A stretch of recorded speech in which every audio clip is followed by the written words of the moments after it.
Goeienaand, good evening, fellow South Africans and citizens of the world. And wow, you know this famous or the infamous Coffin case, which involved two white fellows, Willem Oosthuizen and Theo Jackson, and a totally racially prejudiced judge or magistrate, Judge Segopoche Mfafele, who put them through a ridiculous ordeal because all they did was to intimidate an African who was stealing on their farm. And how did they intimidate them? Well, let me put a bit of meat to the bone and you'll see. And you tell me if these sentences handed out by this black judge aren't totally ludicrous. Convicted Coffin assault duo Willem Oosthuizen and Theo Jackson were part of the thousands of qualifying low-risk offenders released on parole to curb the spread of COVID-19.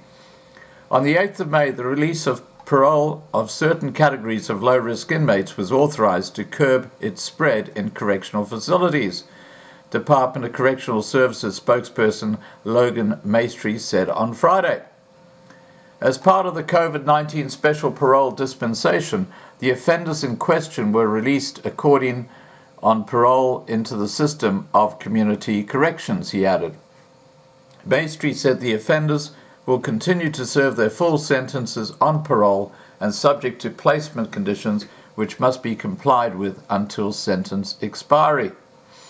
He added, as of the 12th of August, 9,537 qualifying low-risk offenders were granted parole under correctional supervision to continue to serve their sentences in the system of community corrections. Over 250 are above the age of 60 and were sick offenders at risk of contracting COVID-19. Jackson and Oosthuizen, the men who forced Victor Malochwa into a coffin, were initially sentenced to 11 years and 14 years behind bars, respectively. Now, let's get this straight, okay? This is how completely unbalanced, how racist the judicial system is in South Africa if you're unfortunate enough to get a black judge who is often totally incompetent in her position.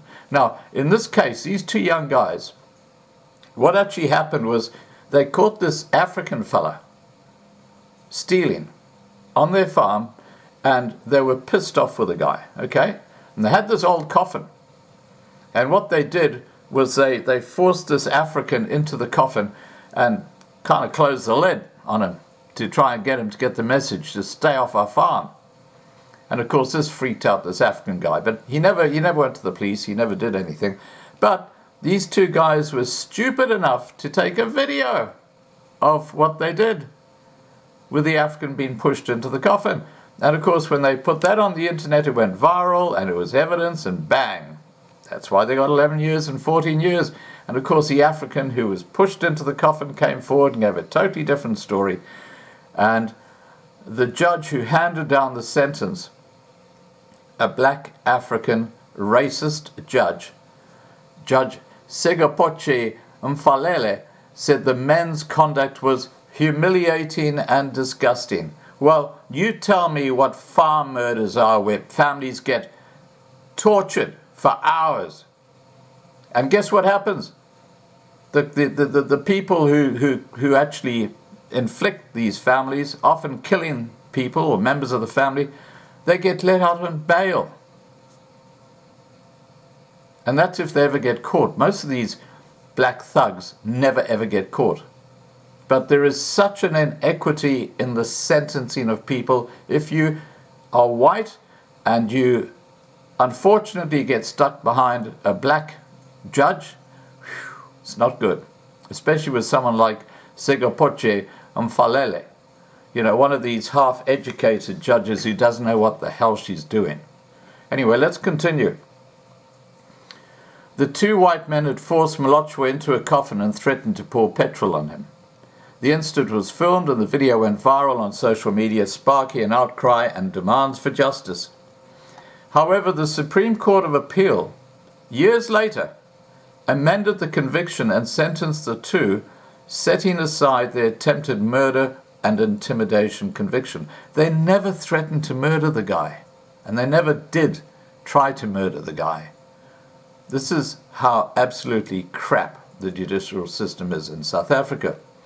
According to court documents dated the 2nd December 2019, the Supreme Court of Appeal adjusted their sentences and conviction, finding the pair guilty of assault with intent to do grievous bodily harm and kidnapping, while Jackson maintained his conviction of defeating the ends of justice.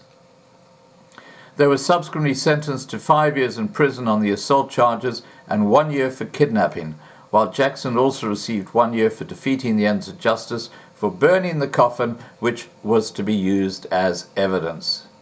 Well, when you consider the number of dockets that go missing in police stations, where mates or little bits of money have been passing from left to right, and these dockets suddenly go missing, half of the police in South Africa should be behind bars for defeating the ends of justice. But don't hold your breath, it ain't going to happen. Alright guys, so it looks like the Coffin case duo have been released from prison for this ludicrous sentence that was handed out by this black African judge. Please remember to subscribe to be kept informed. Ring the bell for the updates. Please like this video, please share this video, and above all, please stay safe. Bye for now.